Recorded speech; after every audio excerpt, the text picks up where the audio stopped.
Good morning and a very warm welcome. You're watching the Breakfast Rundown on TV1. I'm Therunee Karunaratne. We're coming to you live and direct from our Newsfirst studios here in Colombo. Today is the 2nd of January 2025. This morning on the Breakfast Rundown, our top local story concerns an accident in the Matara prison that claimed the life of one inmate and injured 11 others. And we also have an update with regards to the parliamentary election candidates who failed to submit their expenditure reports to the National Election Commission. And as far as news overseas is concerned, this morning both news items come in from the United States of America. The first story is a tragic attack that was carried out in New Orleans. And as well as a second story concerning an explosion in front of a Trump hotel in Las Vegas. Stay tuned with us. We have all the news in detail. Let's move on to the top local story for this morning. An inmate of the Matara prison has died due to an accident caused due to a branch of a tree falling. The Matara General Hospital says that 11 other inmates were injured in the incident, with 2 of them being in critical condition. The incident occurred at around 10:30 p.m. yesterday when a branch of a tree fell onto a building where the inmates were being held. Prison officials report that more than 40 inmates were inside the prison building at the time of this incident. The deceased was a 34-year-old resident of Midigama in Matara. Our Newsfirst correspondent says that officers of the Police Special Task Force as well as the military have been deployed for security purposes at the prison. Let's move on to the weather update for this morning. The Met Department says that showers or thunder showers will occur at times in the central, Uber and southern provinces as well as in the Ampara and Batiklu districts. Showers or thunder showers will occur at several places in the western and Sabaragamo provinces during the afternoon or night. Fairly strong winds of 30 to 40 kilometers per hour can be expected at times over the northern, eastern, north central, northwestern and southern provinces of Sri Lanka. Misty conditions can be expected at some places in the western, Sabaragamo and central provinces during the morning hours as well. And as always, the general public is advised to take adequate precautions to minimize damages caused by temporary localized strong winds and lightning during thunder showers. Meanwhile, 4 sluice gates of the Parakrama Samudra Reservoir in Polonnaruwa were opened by 2 feet each last evening due to heavy rainfall experienced in the region. The Department of Irrigation informs residents of surrounding areas to be vigilant in this regard. Meanwhile, the process of handing over information on candidates who fail to submit their income and expenditure reports of the 2024 parliamentary elections to the police has now commenced. Chairman of the National Election Commission of Sri Lanka, RMAL Ratnayake, says that this process is being carried out at district level.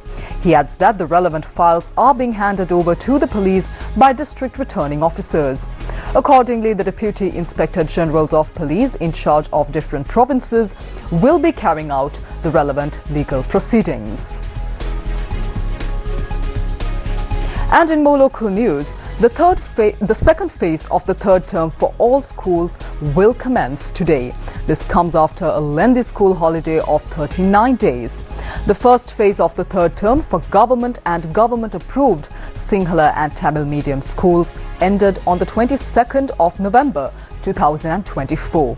The Ministry of Education says that the third school term for all schools will end on Friday, the 24th of January. Now, the Ministry of Finance and Planning says that the 6,000 rupee allowance for stationery for students from families receiving welfare benefits has now been fully distributed. Deputy Minister of Finance Dr. Harshana Suryaperuma says that over 1.1 million students have received this benefit. The total amount allocated by the government for this initiative is 6.5 billion rupees. And in more local news, the Ministry of Trade, Commerce and Food Security says that the purchase of paddy for the Maha season will commence after the 20th of this month.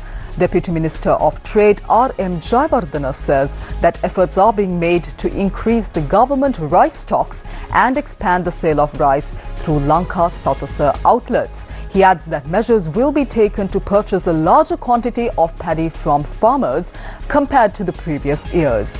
The Deputy Minister says that plans are in place to renovate the rice storage facilities that have been currently being left unused. The Deputy Minister also revealed that information has surfaced about the misuse of 28 billion rupees allocated for the Paddy Marketing Board over the past few years. He added that investigations into these irregularities are underway and that in the future the Paddy Marketing Board will operate with much more transparency. Let's move on to news overseas for this morning. Like I said earlier, both news items are coming in from the US. Our first news item comes in from Louisiana, the state of Louisiana, New Orleans to be specific. A US Army veteran with an ISIS flag on his truck swerved around makeshift barriers and plowed into the crowded French Quarter in New Orleans, Louisiana on New Year's Day, killing 15 people in an attack officials believe was carried out with the help of others.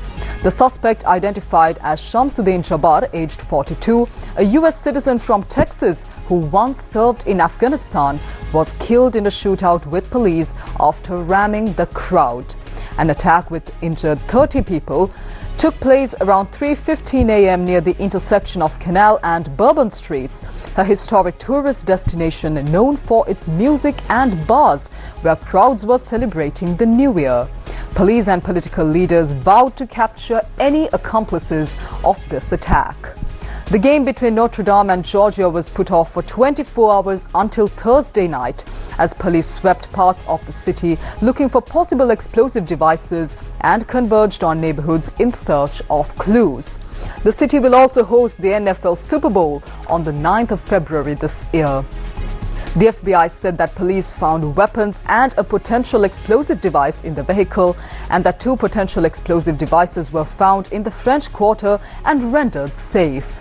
An ISIS flag was found on the rented vehicle, prompting an investigation into possible links to terrorist organizations, and this is according to the Federal Bureau of Investigation statement that was released with regards to this attack.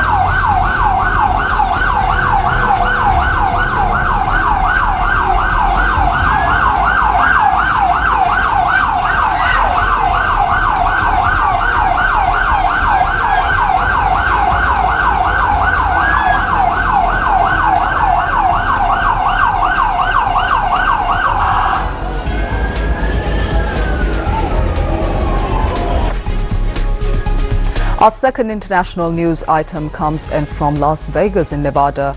Police are investigating after a Tesla Cybertruck filled with fuel canisters and firework mortars exploded outside the Trump Hotel in Las Vegas, Nevada. Police said the driver was killed and 7 people were injured without naming any of the individuals involved. Officials said all the injuries were minor, however. Police said the truck was rented in Colorado and arrived in the city Wednesday morning, less than 2 hours before the detonation. Parked in front of the hotel near a glass entrance, the vehicle started to smoke and then exploded. President Joe Biden said the White House was tracking the incident and law enforcement was investigating whether there is any possible connection with the attack in New Orleans, which left 15 dead on New Year's Eve. The FBI also said the agency is looking into whether the incident might be an act of terror, but authorities said they have currently not confirmed the identity of the driver who died inside the vehicle. Authorities said that thus far they've found no evidence that this incident was related to ISIS. Well, we also have a sports news item coming in this morning. In sports, it's cricket. Australia has dropped all-rounder Mitchell Marsh for the final test against India in Sydney, with captain Pat Cummins confirming that Tasmanian Webster will make his test debut.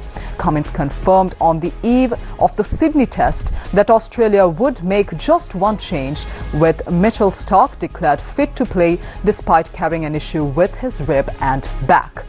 Marsh's place in the side was under microscope after a lean series with both bat and ball. He had scored just 73 runs at 10.42 across the first 4 tests, with 47 of those coming in the second innings in Perth when the game was long gone. Well, that's a wrap of this morning's edition of the Breakfast Rundown on TV1. I'm Therunee Karunaratne. I'll see you once again right here on TV1 tomorrow as well. Until then, take care. Have a wonderful day ahead.